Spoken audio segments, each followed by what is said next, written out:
Hello বন্ধুরা, আজকের ভিডিওতে আমি দেখাবো কিভাবে লেক্সিয়াস অডিও এডিটর দিয়ে সহজেই অডিও এডিট করা যায়। যদি আপনি ইউটিউব ভিডিও, গান, পডকাস্ট বা যে কোনো অডিও এডিট করতে চান, তাহলে এই ভিডিওটি আপনার জন্য। চলুন শুরু করা যাক। প্রথমেই আমাদের লেক্সিয়াস অডিও অ্যাপটি ডাউনলোড করতে হবে। আপনি এটি গুগল প্লে স্টোর অথবা অ্যাপেল স্টোরে ফ্রিতেই পেয়ে যাবেন। উইন্ডোজ ব্যবহারকারীরাও এটি ব্যবহার করতে পারেন। অ্যাপসটি চালু করার পর আপনি একটি নতুন রেকর্ডিং করতে পারেন বা পুরনো কোনো অডিও ফাইল ইম্পোর্ট করতে পারেন। আমি এখানে একটি অডিও ফাইল ওপেন করে দেখাচ্ছি এডিটিং করার জন্য। এখন আসি মূল এডিটিং টুলসগুলোর দিকে। আপনি অডিওর নির্দিষ্ট অংশ সিলেক্ট করে কাট, কপি, পেস্ট করতে পারেন। এছাড়াও ট্রিম অপশন দিয়ে অডিওর অপ্রয়োজনীয় অংশ সরিয়ে ফেলতে পারেন।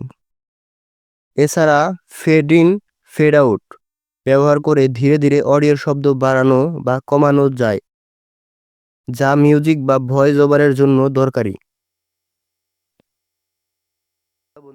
অনেক সময় অডিওর ব্যাকগ্রাউন্ডে নয়েজ থাকে, সেটি কমানোর জন্য নয়েজ রিডাকশন ফিচার ব্যবহার করতে পারেন। এছাড়াও ইকুয়ালাইজার দিয়ে আপনি আপনার অডিও ফ্রিকোয়েন্সি পরিবর্তন করতে পারেন, যা সাউন্ডের মান উন্নত করতে সাহায্য করবে।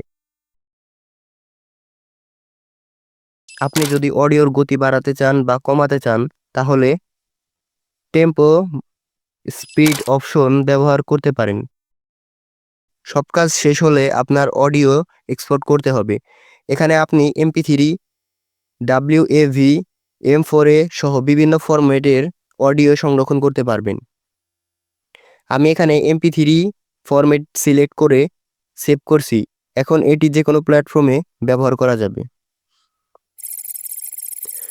তো বন্ধুরা, আজকে ভিডিওতে আমরা শিখলাম কিভাবে লেক্সাস অডিও এডিটর দিয়ে সহজে অডিও এডিট করা যায়। যদি ভিডিওটি ভালো লাগে তাহলে একটি লাইক দিন, কমেন্ট করুন এবং চ্যানেল সাবস্ক্রাইব করতে ভুলবেন না। দেখা হবে পরবর্তী কোনো ভিডিওতে।